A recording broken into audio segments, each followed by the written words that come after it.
Hello everyone, welcome to R K study sky. दोस्तों, हम लोग यूपी बोर्ड कक्षा 10 गणित चैप्टर 1 जिसका नाम है वास्तविक संख्याएं की स्टडी कर रहे थे। और ये हमारा 8वां वीडियो लेक्चर है जिसमें हम प्रश्नावली 1C की बचे हुए क्वेश्चन को सॉल्व करेंगे। तो दोस्तों देखिए, पिछली वीडियो तक हमने प्रश्नावली 1C की कक्षा 10 जो कि डॉक्टर मनोहर के बुक से हम लोग स्टडी कर रहे हैं, चौथे 4 क्वेश्चन तक हमने क्वेश्चन को सॉल्व कर लिया था। आज हम 5वें क्वेश्चन से स्टार्ट करेंगे और लगभग पूरा खत्म कर देंगे आज इसी वीडियो में। तो चलिए फिर बिना टाइम वेस्ट किए आज की इस वीडियो को स्टार्ट करते हैं।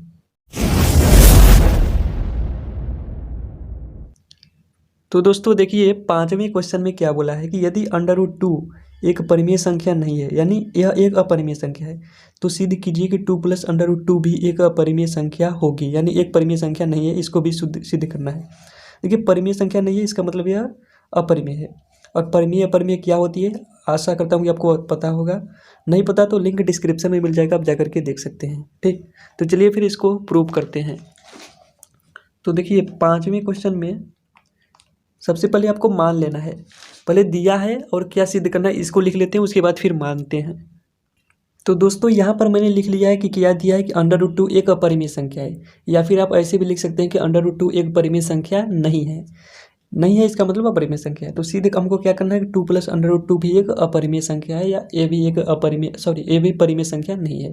तो सबसे पहले अब हम मानते हैं कि मान लेंगे सबसे पहले यही कि 2 + जो √2 है एक परिमेय संख्या है। चलो हम मान लेते हैं भैया कि ये भी एक परिमेय संख्या। जस्ट जैसे हम पहले क्वेश्चन कर रहे थे ठीक उसी प्रकार से इसको भी करेंगे। माना 2 + √2 एक परिमेय संख्या है। तो यदि 2 + √2 एक परिमेय संख्या है तो इसे हम a/b के रूप में लिखा जा सकता है, जहाँ a व b सहअभाज्य संख्याएं हैं तथा b 0 के बराबर नहीं है। ऐसा हम सभी जानते हैं कि जब कोई भी संख्या परिमेय संख्या हो तो उसे a/b के रूप में लिख सकते हैं। a/b, p/q सबके रूप में हम लिख सकते हैं। तो यहाँ मैंने a/b क्यों माना है, अगर आप पिछली वीडियो को देखते आ रहे होंगे तो आपको पता होगा कि मैंने ab क्यों माना है। क्योंकि आप सभी जानते हैं कि जो सहअभाज्य संख्या होती है उनके बीच में दोनों यानी दोनों का जो उभयनिष्ठ गुणनखंड होता है एक के अलावा और कोई भी संख्या नहीं होता है। तो इसीलिए मैंने यहाँ पर a/b माना है। p/q अगर आप मान लेते हैं तो भी कोई दिक्कत नहीं होता है। ठीक, तो आप चाहे तो p/q भी लिख सकते हैं, और यहाँ पर भी p और q सहअभाज्य संख्या है तथा p जो q होता है वो 0 के बराबर नहीं है। अब इसके बाद आप क्या करेंगे कि देखिए, अब हम कर सकते हैं 2 √2 = a/b, इतना हम लिख सकते हैं। ऐसा हमने माना है कि वह इसके बराबर होगा जो कि ये परिमेय है। तो अब देखिए, इस 2 को जब इधर आप लाएंगे तो माइनस में हो जाएगा। अगर मैं यहाँ पर लिख देता हूँ कि √2, अब चाहे तो नीचे भी लिख सकते हैं, मैंने या का साइन लगाया है। तो √2 बराबर किसी होगा, इस 2 को हम इस पक्ष में ले जा रहे हैं तो यहाँ प्लस था, ये माइनस हो जाएगा। तो a/b तो सेम टू सेम रहेगा, बस यहाँ पर -2 आ जाएगा। अब आप इसको ध्यान से देखिए कि यहाँ पर देखिए √2 किसके बराबर है, a/b -2 के। a/b दोनों सहअभाज्य संख्या हैं, -2 क्या है, एक पूर्णांक है। तो ये संख्या 100% परिमेय होगी, ये संख्या 100% परिमेय होगी। लेकिन ये संख्या परिमेय नहीं है, अपरिमेय है, क्योंकि यह क्वेश्चन में पहले से ही दे रखा है। तो अब आप क्या करेंगे, अब सेम वही चीज़ लिखेंगे कि चूंकि इतना इतना परिमेय है और यह भी परिमेय होगी। इससे इस तथ्य का विरोधाभास होता है कि √2 एक अपरिमेय संख्या है। तो अब आपको यही चीज़ नीचे लिखना पड़ेगा। तो यहाँ पर देखिए, टाइम सेव करने के लिए मैंने पहले ही लिख लिया है कि चूंकि यहाँ a/b -2 एक परिमेय संख्या होगी। अच्छा, मैं कैसे बोल दे रहा हूँ कि ये परिमेय संख्या बिना जांचे पढ़िए। यहाँ पर देखिए, यहाँ पर कोई करणी वरणी लगी नहीं है और ये a और b दोनों सहअभाज्य संख्याएं हैं, तो ये 100% परिमेय होगी। सहअभाज्य संख्या में से जब -2 करोगे 100% वो परिमेय संख्या आएगी, मुझे 100% गारंटी। आप चाहे तो a की जगह कोई भी यानी a और b कोई भी सहअभाज्य संख्या लीजिए और इसमें रखिए, देखिए वो परिमेय ही आएगी। ठीक, तो √2 भी एक परिमेय संख्या होगी। √2 क्यों परिमेय संख्या होगी, क्योंकि ये जो a/b -2 है इसके बराबर कौन है, √2, यानी √2 इसके बराबर है, इसीलिए √2 को भी एक परिमेय संख्या होनी चाहिए। लेकिन नहीं, क्यों, क्योंकि √2 एक अपरिमेय संख्या है, ये तो हमें क्वेश्चन में ही बता दिया है। तो यही चीज़ हम लिखेंगे कि परंतु इससे इस तथ्य का विरोधाभास होता है। विरोधाभास का मतलब किसी चीज़ का विरोध करना। ये जो समीकरण है ये विरोध कर रहा है, किसका विरोध कर रहा है कि √2 एक अपरिमेय संख्या है। यह विरोध कर रहा है, यह बता रहा है कि √2 एक परिमेय नहीं है, √2 एक अपरिमेय संख्या है, इसका विरोध कर रहा है। यानी परंतु इससे इस तथ्य का विरोधाभास होता है कि √2 एक अपरिमेय संख्या है। इसका विरोध कर रहा है, इस समीकरण विरोध कर रहा है कि √2 एक अपरिमेय संख्या है, यानी ये बोल रहा है कि √2 को भी एक परिमेय संख्या होनी चाहिए। तो अब आप क्या लिखेंगे कि यह विरोधाभास हमारे गलत मानने से हुआ है कि 2 + √2 एक अपरिमेय संख्या, सॉरी एक परिमेय संख्या है। देखिए यहाँ पर कुछ गड़बड़ है, एक मिनट सिद्ध करना था, इतना है नहीं, सही है। तो देखिए हम क्या करेंगे कि अब चीज़ वही लिखेंगे कि हाँ, यह विरोधाभास हमारी गलत कल्पना के कारण उत्पन्न हुआ है। तो यहाँ पर देखिए आप ऐसे भी लिख सकते हैं कि अर्थात √2 is not equal to a/b-2। क्यों? क्योंकि हमें क्वेश्चन में दिया है कि √2 एक अपरिमेय संख्या है, जबकि यहाँ a/b-2 एक परिमेय संख्या है। तो ये दोनों परिमेय और अपरिमेय दोनों एक दूसरे के बराबर तो नहीं हो सकती, इसलिए नॉट इज इक्वल टू लगाया। ठीक, अब आप लिखेंगे कि चूंकि यह विरोधाभास हमारी गलत कल्पना से उत्पन्न हुआ है। हमने गलत कल्पना का मतलब हमने कल्पना किया था, जो इमेजिन किया था, जो माना था, मानना, कल्पना मतलब मानना, जो हमने क्या माना था।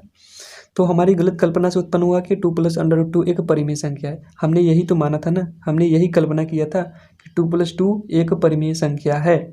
तो नहीं, ये हमने गलत माना था। ठीक, तो अब आप लिखेंगे अतः 2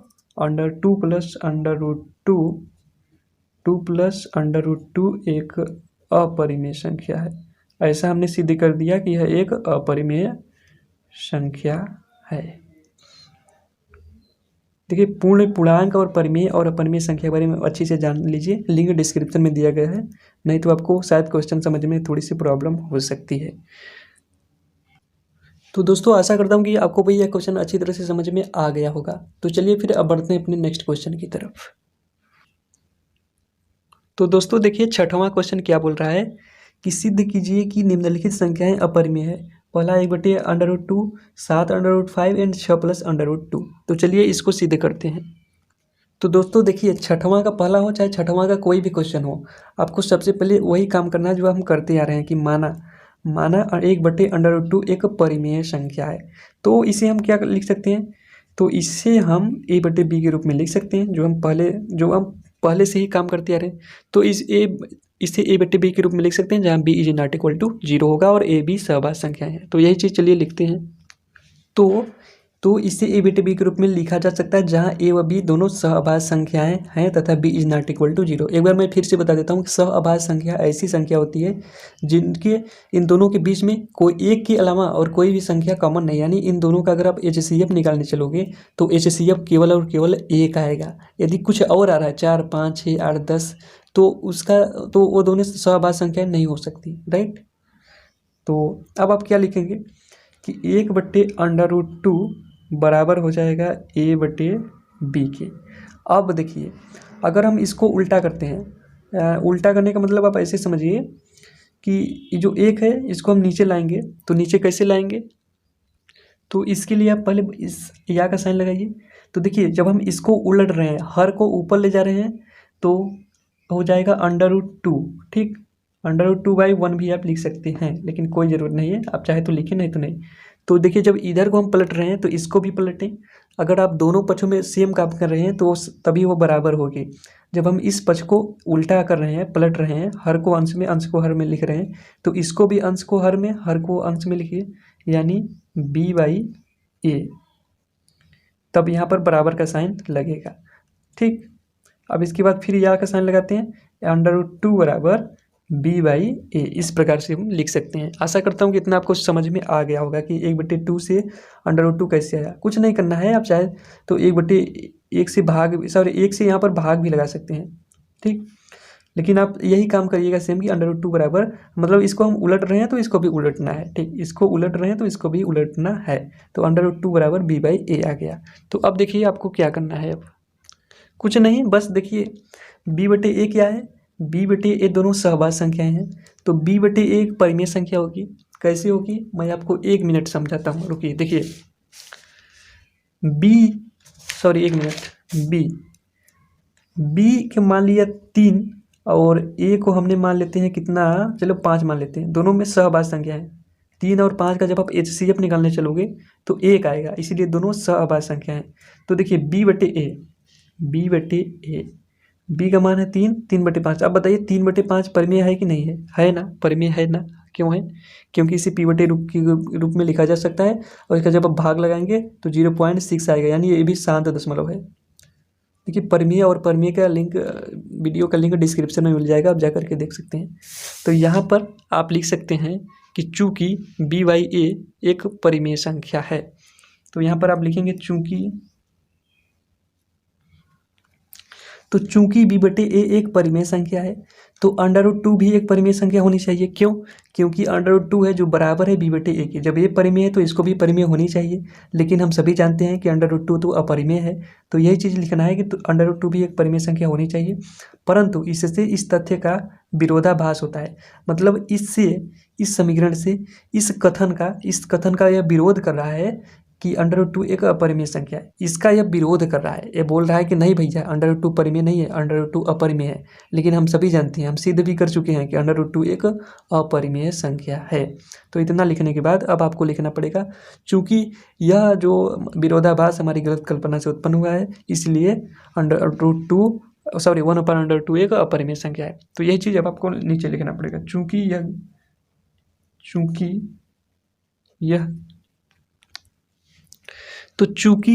यह विरोधाभास, कौन सा विरोधाभास? जो √2 अपरिमेय संख्या बना रही है, यह विरोधाभास हमारी गलत कल्पना से उत्पन्न हुआ है कि 1/√2 एक परिमेय संख्या है। यही तो हमने माना था ना, शुरू में यही माना था कि 1/√2 एक परिमेय संख्या है। तो ये हमने गलत माना था, या गलत कल्पना किया था। तो आप लिखेंगे कि अतः 1/√2 एक अपरिमेय संख्या है। अतः 1/√2 एक अपरिमेय संख्या है। ठीक, आशा करता हूँ कि आपको यह क्वेश्चन भी अच्छी तरह से समझ में आ गया होगा। कुछ नहीं करना था, तो बहुत ही इजी था, बहुत इजी क्वेश्चन था। यहाँ b बटे a क्या होगा? एक परिमेय संख्या होगा, लेकिन यह विरोधाभास कर रहा है किसका? कि √2 एक अपरिमेय संख्या है। क्योंकि हम सभी जानते हैं कि √2 तो एक अपरिमेय ही है, लेकिन यह बता रहा है कि √2 एक अपरिमेय नहीं है, परिमेय है। तो आशा करता हूँ कि आपको यह क्वेश्चन अच्छी तरह से समझ में आ गया होगा। अब बढ़ते हैं अपने नेक्स्ट क्वेश्चन की तरफ। देखिए छठवें का दूसरा क्या बोल रहा है। देखिए छठवें दूसरा में 7/5। तो यहाँ पर भी आप सेम काम करेंगे। हल लिखने के बाद आप लिखेंगे माना कि 7/5 एक परिमेय संख्या है। तो चलिए हम भी लिख लेते हैं। तो इसमें भी सेम वही काम करना है। मैंने यहाँ टाइम बचाने के लिए पहले लिख लिया है कि माना 7/5 एक परिमेय संख्या है, तो इसे a बटे b के रूप में लिखा जा सकता है, जहाँ a व b सअभाज्य संख्या है तथा b is not equal to 0, यानी b 0 के बराबर नहीं है। तो सेम प्रोसेस वही काम करना है जो आप पिछले क्वेश्चन में करते आ रहे हैं। अब आप क्या लिखेंगे कि 7/5 बराबर a बटे b। तो हम 7/5 बराबर a बटे b लिख सकते हैं। अब देखिए √5 है, अब यहाँ 7 है, इसका मतलब है कि 7 गुणे √5 है। देखिए जो अगर करनी के बाहर कोई भी संख्या लिखा हो ना, तो इसका मतलब वह गुणे में है, यानी 7 गुणे √5 है। मैंने आपको बताया था पिछले वीडियो लेक्चर में। तो यहाँ पर या का साइन लगाइए, आप चाहे तो नीचे भी लिख सकते हैं। मैंने यहाँ स्पेस खाली था तो यहीं लिख देता हूँ, आप समझ जाइए कि अब √5 इधर जाएगा। अब इस 7 को हम यहाँ भेज रहे हैं, यहाँ गुणे में था तो इस पक्ष में आएगा तो भाग में हो जाएगा। तो √5 बराबर होगा a बटे b के। अब देखिए 7 इसके गुणे में आ रहा है, तो 7 गुणे b हो जाएगा। अब ये मत समझ लीजिएगा कि इस 7 को हम यहाँ पर गुणा कर देंगे, नहीं, इस 7 को यहाँ पर नहीं गुणा करेंगे भैया, गलत हो जाएगा। जब इस 7 को यहाँ पर गुणा करते तब जब इसकी बटे में 7 होगा। ठीक, यहाँ पर 7 है, जब हम इसको 7 को इधर लाएंगे तो 7 इसमें b में गुणा हो जाएगा। तो √5 बराबर a/7b। ठीक, आशा करता हूँ कितना समझ गए होंगे। तो अब देखिए a/7b यह एक परिमेय संख्या होगी। क्यों होगी? क्योंकि a और b सअभाज्य संख्याएं हैं, b हमारा पूर्णांक है। अब सअभाज्य संख्याओं को जब आप बटे में लिखेंगे तो हमेशा परिमेय ही आती है। कैसे? मैंने आपको यहाँ पर एग्जाम्पल दिया था। सअभाज्य संख्याएं ऐसी संख्याएं होती हैं जिनका जो HCF आता है 1 आता है। तो b बटे a करिए चाहे a बटे b करिए, वो हमेशा परिमेय ही आएंगी, राइट। तो यहाँ पर भी यह परिमेय संख्या होगी, लेकिन √5 क्या है? अपरिमेय है। तो एक दूसरे का ये विरोधाभास कर रही है। तो यही चीज़ अब आपको नीचे लिखना पड़ेगा, चूँकि यहाँ तो दोस्तों देखिए जो लास्ट के जो 2 लाइन होते हैं ये लगभग हर क्वेश्चन में सेम टू सेम होते हैं। तो यहाँ पर भी वही सेम हमने लिखा है कि चूँकि यहाँ a बटे 7b एक परिमेय संख्या है। क्यों है, मैंने आपको पहले बता दिया है कि ये दोनों अभाज्य संख्या है और ये पूर्णांक है, तो ये दोनों परिमेय ही होंगे, 100% होंगी। तो √5 भी एक परिमेय संख्या होगी। क्यों होगी, क्योंकि √5 है जो a/7b के बराबर है, इसलिए इसको भी परिमेय संख्या होनी चाहिए। परंतु इससे इस तथ्य का विरोधाभास होता है कि √5 एक अपरिमेय संख्या है। ये तो हमें विरोध कर रहा है कि √5 एक अपरिमेय संख्या है, क्योंकि हम सभी जानते हैं कि √5 क्या है, एक परिमेय नहीं है, यानी अपरिमेय है। तो अब आप लिखेंगे कि चूंकि यह विरोधाभास हमारी गलत मानने से हुआ है, तो यही चीज़ हम ले हैं। तो आपको लिख देना है कि चूंकि यह विरोधाभास हमारी गलत कल्पना या गलत मानने से उत्पन्न हुआ है। आप कुछ भी लिख सकते हैं। कल्पना करना का मतलब है ये हुआ मानना, हमने कुछ किसी को मान लिया, इमेजिन कर लिया। कल्पना से उत्पन्न हुआ है कि 7/5 एक परिमेय संख्या है। जो हमने चीज़ माना था, क्या माना था, हमने यही माना था ना, 7/5 एक परिमेय संख्या है, तो ये हमने गलत माना था, राइट। गलत, अच्छा कैसे गलत माना था, कैसे पता चला, ये जो समीकरण मैंने यहाँ पर बनाया ये वाला √5 बराबर a/7b, इसी से हमको पता चल रहा है कि जो हमने माना था वो गलत माना था। तो अब आप लिखेंगे कि अतः जो 7/5 है ना, देखिए जो परिमेय और अपरिमेय सिद्ध करने का जो तरीका है ये हर क्वेश्चन में लगभग सेम ही होता है और ये आपके हर एग्जाम में पूछे जाते हैं। अतः 7/5 एक अपरिमेय संख्या है। अपरिमेय संख्या को हिंदी में बोलते हैं इरेशनल नंबर, सॉरी इंग्लिश में, और परिमेय को बोलते हैं रेशनल नंबर। याद रखिएगा, थोड़ा इंग्लिश भी पढ़ते चलिए क्योंकि इंग्लिश आपके लिए बहुत इंपॉर्टेंट है, ठीक। तो आशा करता हूँ कि आपको यह क्वेश्चन भी अच्छी तरह से समझ में आ गया होगा। अब देखिए छठवें का तीसरा हम देख लेते हैं। छठवें का तीसरा देखिए बोला है 6 + √2, इसको हमको बताना है, इसको सिद्ध करना है कि यह अपरिमेय संख्या है। तो छठवें का तीसरा, यहाँ पर भी हम सेम वही प्रोसेस करेंगे कि माना 6 + √2 एक परिमेय संख्या है। तो माना 6 + √2 एक परिमेय संख्या है, तो इसे a/b के रूप में लिखा जा सकता है, क्योंकि जो परिमेय होता है उसे हम a/b के रूप में हमेशा लिख सकते हैं, कभी भी, जहाँ a व b सह-अभाज्य संख्याएं हैं तथा b 0 के बराबर नहीं है। तो हम क्या लिख सकते हैं कि तो 6 + √2 बराबर होगा a/b के बराबर होना ही चाहिए। अब यहाँ पर एक काम कर सकते हैं आप, हम या का साइन लगा रहे हैं, इसको या बोलते हैं, इसको बराबर बोलते हैं। या और बराबर में ज़्यादा फर्क नहीं होता है, लेकिन फिर भी होता है। तो आप चाहें तो इसको नीचे भी लिख सकते हैं, मैं यहाँ स्पेस खाली था।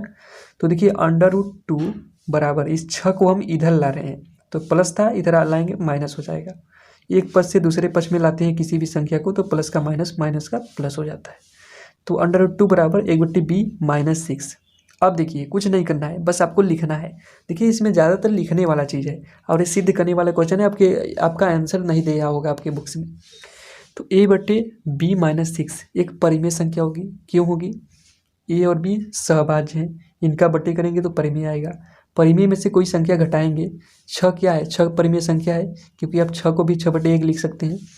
तो a/b - 6 एक परिमेय संख्या होगी। तो √2 को भी एक परिमेय संख्या होनी चाहिए। तो इससे इस तथ्य का विरोधाभास होता है कि यह है। तो यही चीज़ आप नीचे लिखने वाले हैं कि चूंकि, तो यहाँ पर मैंने लिख दिया कि चूंकि a/b - 6 एक परिमेय संख्या है। क्यों है, मैंने आपको पहले बता दिया। तो √2 को भी एक परिमेय संख्या होनी चाहिए, क्योंकि √2 इसके बराबर है। परंतु इससे इस तथ्य का विरोधाभास होता है कि √2 एक अपरिमेय संख्या है। अब आप लिखेंगे कि चूंकि यह विरोधाभास हमारी गलत कल्पना से उत्पन्न हुआ है। तो चूंकि यह विरोधाभास हमारे गलत कल्पना से उत्पन्न हुआ है या गलत मानने से उत्पन्न हुआ है कि 6 + √2 एक परिमेय संख्या है, यही तो हमने गलत माना था। अतः हम बोल सकते हैं कि 6 + √2 एक अपरिमेय संख्या है। तो दोस्तों आशा करता हूँ कि ये क्वेश्चन भी आपको अच्छी तरह से समझ में आ गया होगा। अब बढ़ते हैं अपने 7वें क्वेश्चन की तरफ। तो आपके 7वें क्वेश्चन में भी यही बोला है कि सिद्ध करना है हमको √3 - 1 एक अपरिमेय संख्या है। सिद्ध कीजिए कि √3 - 1 एक अपरिमेय संख्या है। तो कुछ नहीं करना है, सेम प्रोसेस करना है। सबसे पहले हमको मान लेना है कि माना कि √3 - 1 एक परिमेय संख्या है। तो माना √3 -1 एक परिमेय संख्या है, तो इसे a/b के रूप में लिखा जा सकता है जहाँ a व b सहअभाज्य संख्या है तथा b 0 के बराबर नहीं है। सेम प्रोसेस करना है, जब भी लिख कहीं कहीं भी लिखिए कि यह सिद्ध कीजिए अपरिमेय है या सिद्ध कीजिए परिमेय नहीं है, तो आपको सबसे पहले मान लेना है कि वह परिमेय है। अब आप क्या करेंगे, अब जो तो हमने इतना मान लिया है, तो 3 √3 -1 बराबर हो जाएगा a/b के। अब सेम प्रोसेस वही करना है, मैंने यहाँ पर या का साइन लगा दिया, ये बराबर है या। तो अब 3 को √3 को तो इधर ही रहने दीजिए। अब 1 को हम लाते हैं इस पक्ष में, तो यहाँ पर बराबर तो ऐसे रहेगा, a/b भी ऐसे ही रहेगा। यहाँ माइनस है प्लस हो जाएगा, जब इसको हम इधर लाएंगे तो ये हो जाएगा +1। अब यहाँ पर देखिए a/b + 1 एक परिमेय संख्या होगी। क्यों होगी? क्योंकि a और b सहअभाज्य संख्या है। सहअभाज्य संख्या भी एक परिमेय होती है जब हम उसका भाग कर देते हैं, ठीक तब, ठीक। और वैसे तो परिमेय होती है, तो 1 भी एक परिमेय संख्या है, 0 भी एक परिमेय संख्या है, मैंने आपको पहले बताया। तो a/b -+1 एक परिमेय संख्या होगी, तो √3 भी एक परिमेय संख्या होगी, तो इससे इसका विरोधाभास होता है कि वह नहीं है। तो यही चीज़ हम नीचे लिखने वाले हैं। तो देखिए टाइम बचाने के लिए मैंने सब कुछ पूरा ही लिख लिया है पहले ही। तो चूंकि a/b + 1 एक परिमेय संख्या है, क्यों है मैंने पहले बताया। तो √3 भी एक परिमेय संख्या होगी, क्योंकि √3 जो है इसके बराबर है, ठीक। परंतु इससे इस तथ्य का विरोधाभास होता है। किस तथ्य का? इसका कि √3 एक अपरिमेय संख्या है, इसका विरोध कर रहा है यह समीकरण, ठीक। तो अब आप लिखेंगे चूंकि यह विरोधाभास हमारी गलत कल्पना से उत्पन्न हुआ है। हमने गलत कल्पना या गलत क्या माना था कि √3 -1 एक परिमेय संख्या, सॉरी अपरिमेय मत लिखिए, परिमेय, क्योंकि यही तो हमने माना था यहाँ पर शुरू में। तो अतः हम बोल सकते हैं कि जो √3 -1 है एक अपरिमेय संख्या है। तो आशा करता हूँ कि यह क्वेश्चन भी आपको अच्छी तरह से समझ में आ गया होगा। अब बढ़ते हैं 8वें क्वेश्चन की तरफ। तो देखिए 8वें क्वेश्चन में बोला है कि सिद्ध कीजिए कि √5 - √3 एक अपरिमेय संख्या है। तो मैंने यहाँ पर लिख लिया क्या सिद्ध करना है कि इतना एक अपरिमेय संख्या है। तो इसके विपरीत हम मानेंगे कि माना भैया यह परिमेय ही है। चलो आपकी बात सही है कि यह एक परिमेय संख्या है, तो इसे हम क्या लिख सकते हैं, a/b के रूप में तो लिख ही सकते हैं। तो इसे हम a/b के रूप में लिखा जा सकता है जहां a व b सहअभाज्य संख्या है तथा b 0 के बराबर नहीं है। अब आप क्या करेंगे कि √5 - √3 बराबर हो जाएगा a/b के।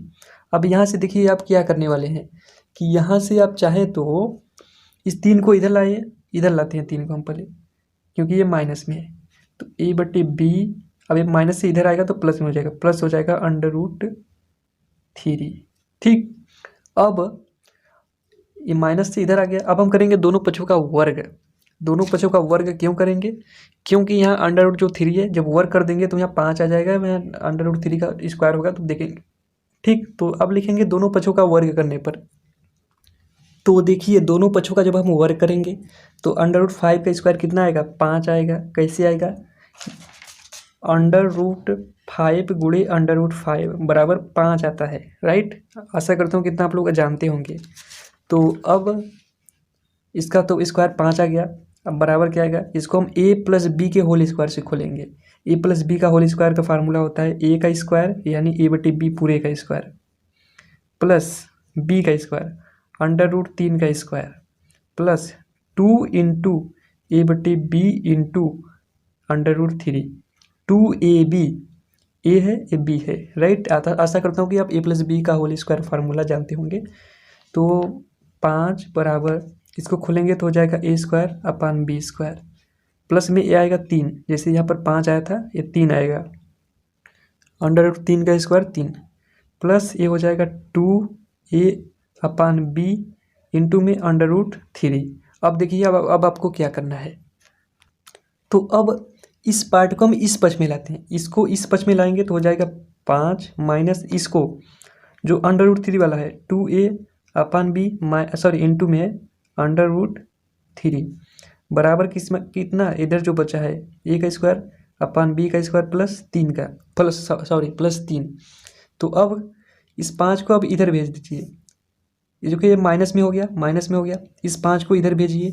जब आप इस 5 को इधर भेजेंगे तो कितना होगा, ये माइनस का माइनस रहने दीजिए, a/b √3 बराबर a का स्क्वायर बटे b का स्क्वायर प्लस 3 माइनस देखिए 5 आ गया। इसको थोड़ा और हल कर लेते हैं। तो देखिए 3 में से जब आप 5 को माइनस करते हैं तो -2 आता है, यानी ए स्क्वायर अपान बी का स्क्वायर, यहाँ पर -2 आएगा, +3 -5 बराबर -2। एक बार और देखिए 3 + 3 -5 बराबर कितना, -2। कैसे आया, आशा करता हूँ कि आप लोग को पता होगा। संख्या रेखा की मदद से आप अच्छी तरह से समझ चुके होंगे। संख्या रेखा पढ़ लीजिए, क्लास 9th में आप पहले ही जानते होंगे। तो इधर तो इतना बचा और इधर इतना बचा। अब हम क्या करेंगे, इस माइनस को इधर चाहे तो गुणा कर सकते हैं, इधर भेजेंगे तो इस माइनस का इधर इस पक्ष में गुणा हो जाएगा। तो इधर बचेगा 2a अपान बी √3 बराबर हो जाएगा। देखिए इस माइनस को हम इधर भेज सकते हैं। क्यों भेज सकते हैं, क्योंकि दोनों पक्षों में जब हम माइनस से गुणा करेंगे तो इधर माइनस माइनस प्लस, या फिर ऐसे समझिए कि इस माइनस को हम इधर भेज सकते हैं, राइट। तो इधर भेजेंगे तो माइनस हो गया। अब ये हो जाएगा a² अपान b² -2। इसको थोड़ा और खोलते हैं तो -a प्लस है, माइनस में प्लस का गुणा होगा तो क्या हो जाएगा, माइनस हो जाएगा। तो ये हो जाएगा a² अपान b², और माइनस में माइनस का गुणा होगा तो प्लस हो जाएगा 2, राइट। आशा करता हूँ कि इतना आप जानते होंगे। देखिए प्लस जो होता है उसको हमेशा आगे लिखा जाता है और माइनस को हमेशा पीछे। ये थोड़ा सा मतलब देखने में अच्छा लगता है, राइट। अब देखिए 2a अपान b, इसको जब इसमें भेजेंगे तो भाग में चला जाएगा। तो √3 को ऐसे रहने दीजिए, बराबर लिखिए। 2 को हम आगे लिख देते हैं दिखने में ताकि अच्छा लगे, सॉरी माइनस 2 -a² अपान b², ये माइनस है, माइनस 2 प्लस था, प्लस को जनरली लिखा नहीं जाता प्लस के साथ जो होता है, तो माइनस को हमने पीछे लिख दिया और इसको इसमें बट्टे में ला रहे हैं, तो बट्टे में हो जाएगा 2a अपान b। अब जब इसका गुणा करेंगे तो सेम वही चीज़ आएगा। यहाँ पर हमने 2a अपान b को इसके बटे में ला दिया। इसको थोड़ा और सॉल्व करेंगे तो कितना आएगा, इसको देखिए b से पहले 2/1 कर सकते हैं, इसका और इसका जब लस करेंगे 1 और b² का तो आएगा लस b²। तो 2 में भी b² का गुणा होगा तो हो जाएगा 2b²। 1 का जब गुणा b² में करेंगे तो b² आता है, तो 2 का भी गुणा तो b² में करिए तो 2b² -a²। अब पूरे के बट्टे लग सकता है b²। ऐसा हमने इसलिए किया ताकि हमने पूरे के बट्टे b² लगा सकें, नहीं तो यहाँ केवल a² के बट्टे ही b² था, राइट। तो इतना मैंने आपको पहले ही बता रखा है। इसके बाद आता है 2a अपान b। अब देखिए मैंने एक चीज़ आपको बताया था कि मध्य पक्ष का मतलब इसका इसमें गुणा होता है और इसका इसमें गुणा होता है। जब भी ऐसी कोई संख्या दिखे तो समझ जाइए कि इसका इसमें गुणा हो रहा है और ऊपर वाले का जस्ट नीचे वाले में। इसको मत लिखिएगा, ये मैंने समझाने के लिए आपको बताया। तो चलिए अब इसको गुणा कर लेते हैं। तो देखिए इधर तो √3 है और इधर क्या बचेगा, b का इसमें गुणा होगा तो b 2b² -a², राइट। अब बटे में बचा 2ab², इसका इसमें गुणा कर रहे हैं ऊपर वाले में तो b इतना हो गया, इसका इसमें गुणा करेंगे तो 2ab²। अब देखिए अब मत करिए, कुछ भी मत करिए। अब यहाँ से देखिए चूँकि देखिए a और b सहअभाज्य संख्याएं थी और सहअभाज्य संख्याएं को जब हम a/b या p/q के रूप में लिखेंगे तो क्या हो जाएंगी, परिमेय होंगी। तो यहाँ पर ये जो संख्या, ये पूरा पार्ट है, दाहिने पक्ष का जो पूरा पार्ट है ये परिमेय है, लेकिन यह अपरिमेय है। तो इससे दोनों एक दूसरे का विरोधाभास कर रहे हैं कि यह अपरिमेय है। तो ये चीज़ अब नीचे लिखने वाले हैं चूँकि।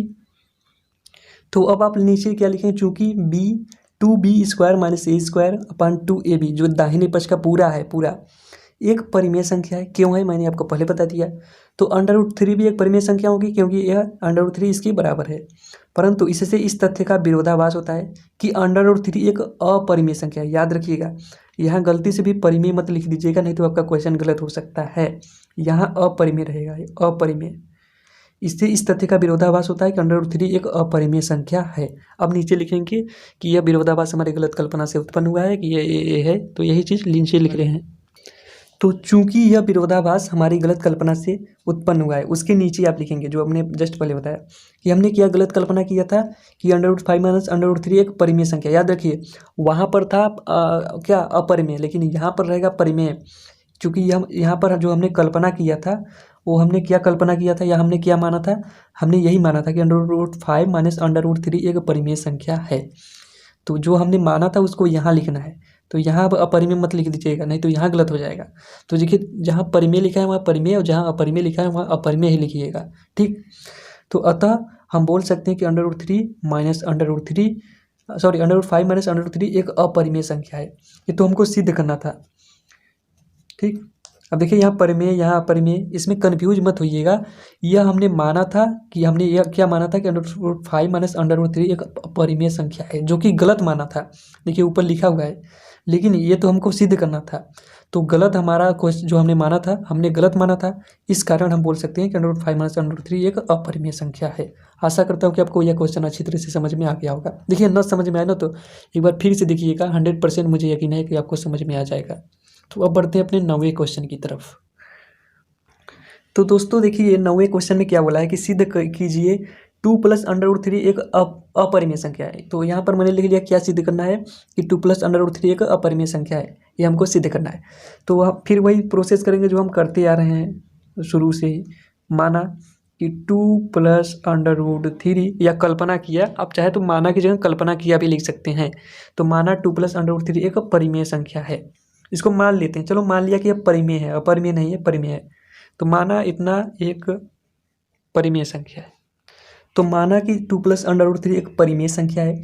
तो परिमेय संख्या को हम a/b के रूप में, तो इसे हम a/b के रूप में लिखा जा सकता है, जहाँ a व b सअभाज्य संख्याएं हैं तथा b 0 के बराबर नहीं है, b is not is equal to 0। तो अब आप क्या करेंगे कि 2 प्लस √3 को बराबर कर देंगे a/b के। अब यहाँ पर देखिए इस 2 को, 2 क्या है, परिमेय है, एक पूर्णांक है, लेकिन √3 एक पूर्णांक नहीं है। कभी कभी ऐसा भी पूछ देता है कि बताइए निम्न में से कौन सा पूर्णांक है, 2 या √3। तो आपका आंसर होगा 2। √3 कभी पूर्णांक नहीं होता, क्योंकि इसका दशमलव प्रसार तो परिमेय अपरिमेय वैसे ही है। तो 2 को इधर भेजेंगे तो माइनस हो जाएगा, √3 प्लस रहने दीजिए, इसके सामने देखिए प्लस है, प्लस जनरली लिखा नहीं जाता है। तो √3 बराबर हो जाएगा a/b। अब 2 क्या है, प्लस में, इधर जाएगा तो माइनस में हो जाएगा, तो यहाँ हो जाएगा -2। अब देखिए यहाँ पर बस सेम लाइन आ गया। अब आपको वही लिखना है, चूँकि a/b -2 क्या है, एक परिमेय संख्या है, तो √3 भी एक परिमेय संख्या है, इससे इसका विरोधाभास होता है कि यह वो है, ऐसे है। तो यही चीज़ नीचे लिखने वाले हैं। तो यहाँ पर देखिए मैंने टाइम बचाने के लिए आपका पहले ही लिख लिया है कि चूँकि a/b -2 एक परिमेय संख्या है, तो √3 भी एक परिमेय संख्या होगी, क्योंकि √3 जो है इसके बराबर है। परंतु इससे इस तथ्य का विरोधाभास होता है कि √3 एक अपरिमेय संख्या है। यह तथ्य इसका विरोधाभास कर रहा है कि √3 एक अपरिमेय संख्या है। तो चूँकि यह विरोधाभास हमारे गलत मानने से उत्पन्न हुआ है। अच्छा, हमने गलत क्या माना था, हमने गलत यही माना था कि 2 प्लस √3 एक परिमेय संख्या है। देखिए यहाँ परिमेय है, यहाँ अपरिमेय है, और यहाँ पर भी अपरिमेय है। तो जहाँ अपरिमेय है वहाँ परिमेय, वहाँ अपरिमेय ही लिखिए, कभी कंफ्यूज मत होइएगा, ठीक। तो अतः हम बोल सकते हैं कि 2 प्लस √3 एक अपरिमेय संख्या है। ऐसा हमने सिद्ध करके दिखा दिया। तो आशा करता हूँ कि यह क्वेश्चन भी आपको अच्छी तरह से समझ में आ गया होगा। तो अब पढ़ते हैं अपने 10वें क्वेश्चन की तरफ। तो यहाँ पर देखिए 10वें क्वेश्चन में बोला है कि सिद्ध कीजिए यहाँ प्लस नहीं माइनस है, 4 - 3 √2। 4 - 3 √2 एक अपरिमेय संख्या है। ये आप ऐसा आपको सिद्ध करना है। तो मैंने यहाँ लिख लिया क्या सिद्ध करना है। अच्छा, इससे क्या निष्कर्ष निकल रहा है, आप देखेंगे कि 4 क्या है, 4 एक परिमेय संख्या, क्योंकि हर पूर्णांक एक परिमेय होता है, लेकिन 3 √2 एक अपरिमेय है। तो परिमेय अपरिमेय का जब हम योग या घटाना करते हैं तो हमें हमेशा अपरिमेय ही मिलता है। तो लास्ट में मैं आपको इसका निष्कर्ष भी बताऊंगा इस क्वेश्चन के बाद।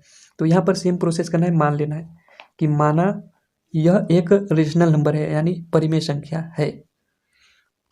तो यहाँ पर भी सेम वही काम करना है जो हम पिछले क्वेश्चन से करते आ रहे हैं कि माना, सबसे पहले हम मान लेते हैं 4 - 3 √2 एक परिमेय संख्या है। तो इसे हम a/b के रूप में, तो इसे a/b के रूप में लिखा जा सकता है, जहाँ a व b सअभाज्य संख्याएं हैं, जहाँ b 0 के बराबर नहीं है।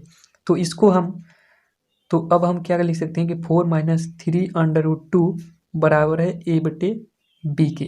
ऐसा हमने मान लिया है, चलो मान लिया कि परिमेय है।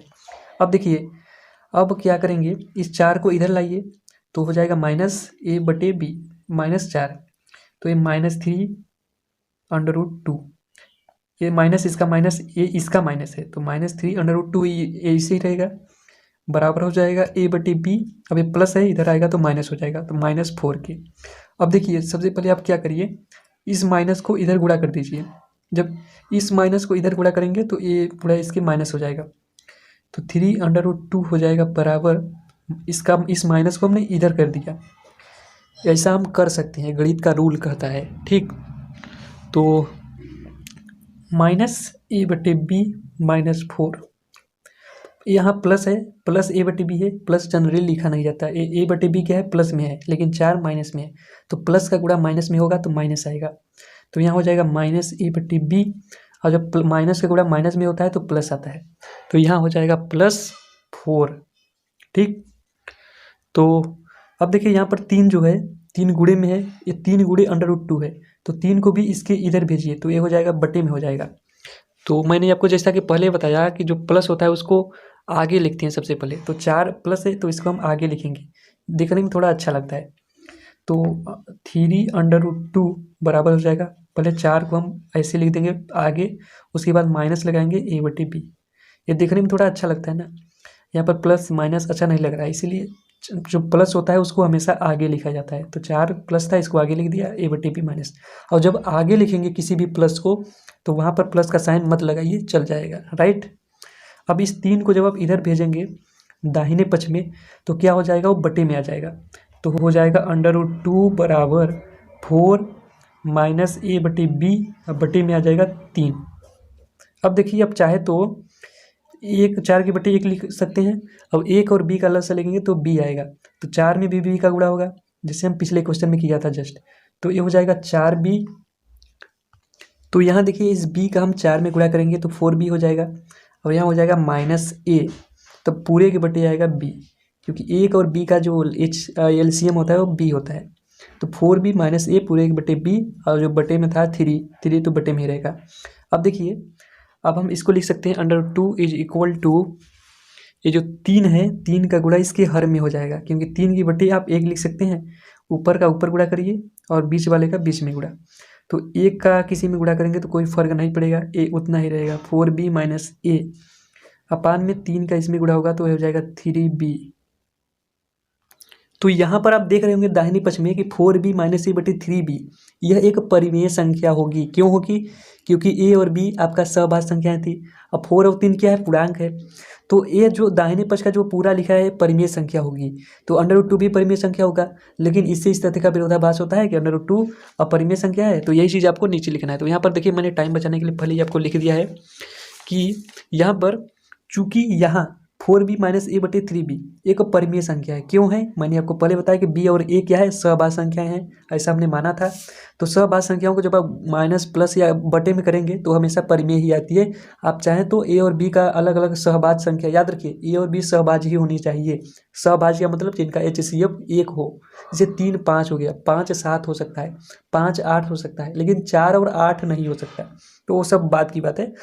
तो √2 भी एक परिमेय संख्या होगी। क्यों होगी, क्योंकि √2 इसके बराबर है, ठीक। परंतु इससे इस तथ्य का विरोधाभास होता है। किस तथ्य का विरोधाभास हो रहा है कि √2 एक अपरिमेय संख्या है, इसका विरोधाभास हो रहा है। तो यहाँ परिमेय मत लिख दीजिएगा, यहाँ अपरिमेय ही रहेगा, ठीक। तो अब आप लिखेंगे चूंकि यह विरोधाभास हमारे गलत कल्पना से उत्पन्न हुआ है कि ये है, तो अब आप नीचे लिखने वाले हैं कि चूंकि यह विरोधाभास,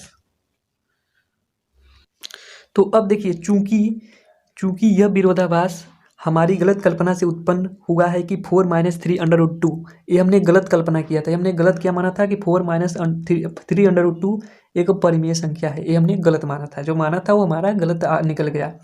तो अतः 4 - 3√2 एक क्या है, अपरिमेय संख्या है। इसको हमने चोर नहीं माना था तो ये बाद में चोर निकल गया, तो इसका मतलब यह एक अपरिमेय संख्या है। आशा करता हूँ कि यह क्वेश्चन आपको भी अच्छी तरह से समझ में आ गया होगा।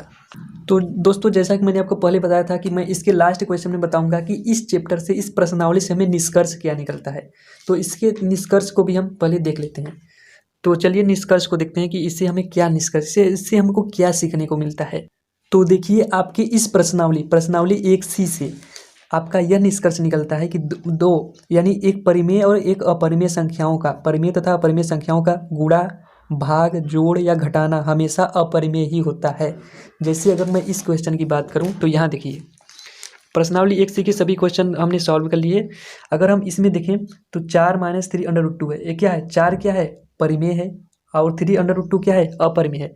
तो परिमेय में अपरिमेय का मतलब घटाना कर रहे हैं तो ये एक अपरिमेय होगा। जब हम योग करेंगे तब भी अपरिमेय होगा। जब हम 7 गुणे √5 कर रहे हैं, 7 क्या है, परिमेय है, √5 क्या है, अपरिमेय है। तो परिमेय अपरिमेय का चाहे गुणा करिए, चाहे जोड़ करिए, चाहे घटाना करिए, चाहे भाग करिए, वो हमेशा अपरिमेय ही होगा। राइट। तो आशा करता हूँ कि इतना आप अच्छी तरह से समझ चुके होंगे और यहाँ पर आपका प्रश्नावली एक सी पूरी तरह से कंप्लीट हो जाता है। तो नेक्स्ट वीडियो में हम प्रश्नावली 1D के सभी क्वेश्चन को सॉल्व करेंगे। तो यदि आपको वीडियो अच्छा लगा तो लाइक शेयर एंड सब्सक्राइब करना ना भूलिएगा। तो चलिए फिर मिलते हैं नेक्स्ट वीडियो में एक नए टॉपिक के साथ। तब तक के लिए जय हिंद, धन्यवाद।